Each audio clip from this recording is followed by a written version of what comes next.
Assalamualaikum warahmatullahi wabarakatuh. Perkenalkan, nama saya Agustina Zahratinisa dengan NIM 1262092120076 dari kelas Tadris Ilmu Pengetahuan Sosial 5B. Di sini saya akan memaparkan materi yaitu perilaku konsumen dan pembeli dalam kegiatan ekonomi. Untuk mengetahui apa sih perilaku konsumen dan pembeli dalam kegiatan ekonomi, mari kita simak penjelasannya.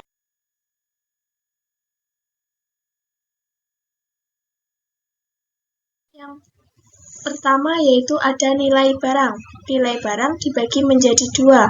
Yang pertama yaitu nilai pakai. Nilai pakai adalah nilai kegunaan barang untuk dipakai dalam memenuhi kebutuhan hidup. Nilai pakai sendiri dibagi menjadi dua, yaitu nilai pakai subjektif dan nilai pakai objektif. Nilai pakai subjektif yaitu nilai pakai berdasarkan kemampuan barang untuk dipakai dalam memenuhi kebutuhan bagi setiap individu. Contohnya seperti kita membutuhkan rumah, pakaian, makanan. Itu termasuk dalam nilai pakai subjektif. Yang selanjutnya yaitu nilai pakai objektif. Nilai pakai objektif adalah kemampuan barang secara umum untuk dipakai memenuhi kebutuhan hidup. Contohnya fasilitas umum seperti toilet umum, bis umum, dan sebagainya. Hal itu dinamakan sebagai nilai pakai objektif. Yaitu ada nilai tukar. Nilai tukar adalah kemampuan barang untuk ditukar dengan barang lain, baik ditukar dengan uang atau barang lainnya. Nilai tukar sendiri dibagi menjadi dua, yaitu nilai tukar subjektif dan nilai tukar objektif. Apa sih nilai tukar subjektif itu? Nilai tukar subjektif adalah kemampuan barang berdasarkan nilai tukar atau yang lebih bersifat individualis. Contohnya seperti kita memiliki kentang, kita tukar dengan ketela. Selanjutnya yaitu nilai tukar objektif. Nilai tukar objektif adalah kemampuan suatu barang untuk ditukar dengan barang yang berlaku secara umum. Contohnya ketela ditukar dengan uang dan sebagainya. Selanjutnya yaitu nilai guna, utility. Nilai guna atau utilitas adalah kepuasan dalam kenikmatan yang diperoleh seseorang dalam mengonsumsi barang dan jasa.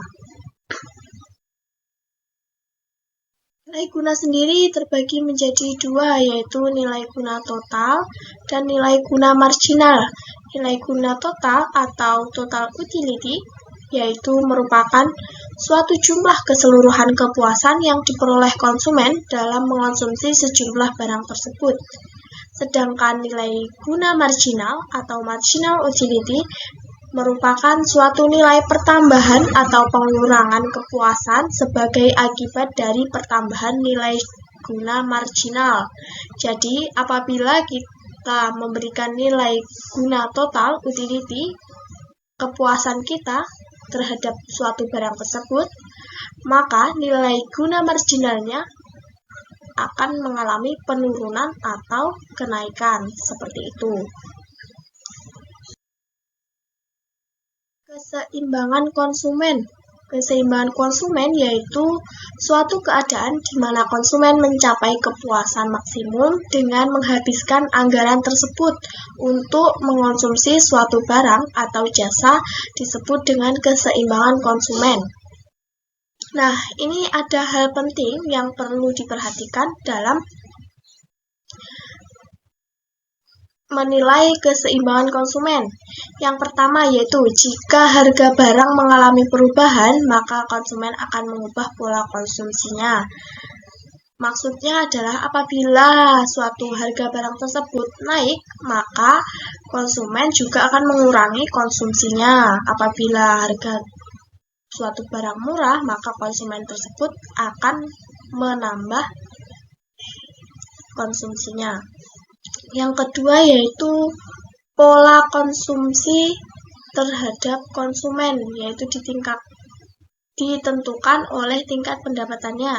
Jika pendapatannya berubah, misalnya naik, sehingga garis anggaran bergeser ke kanan, maka pola konsumsi konsumen juga akan mengalami perubahan, yaitu mengalami kenaikan.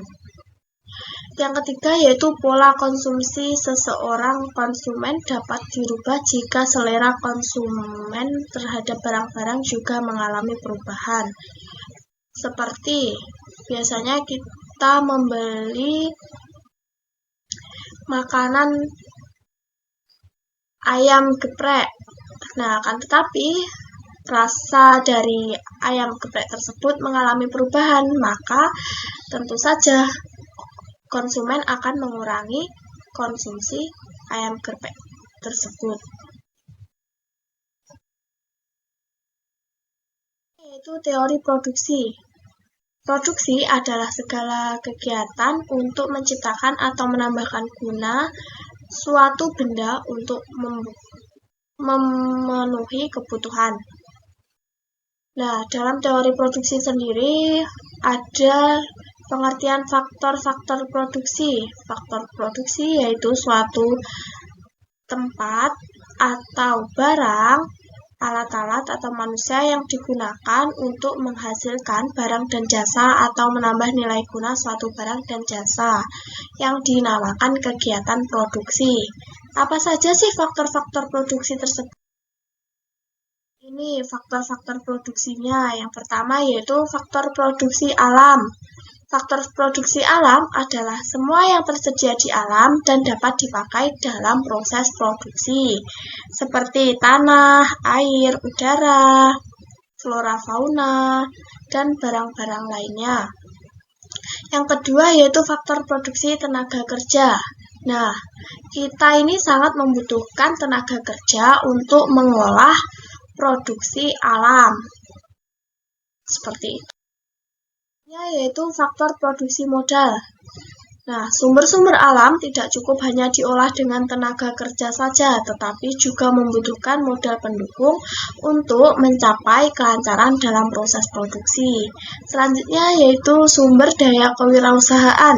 Nah, hal ini sangat penting karena untuk mengorganisir sebagai sumber daya yang ada agar lebih efektif dan efisien, sehingga proses produksi dapat berjalan dengan lancar dalam upaya menyediakan barang dan jasa untuk masyarakat. Saja materi dari saya. Terima kasih sudah menyimak dengan baik. Apabila ada kurang lebihnya, saya mohon maaf. Wassalamualaikum warahmatullahi wabarakatuh. See you.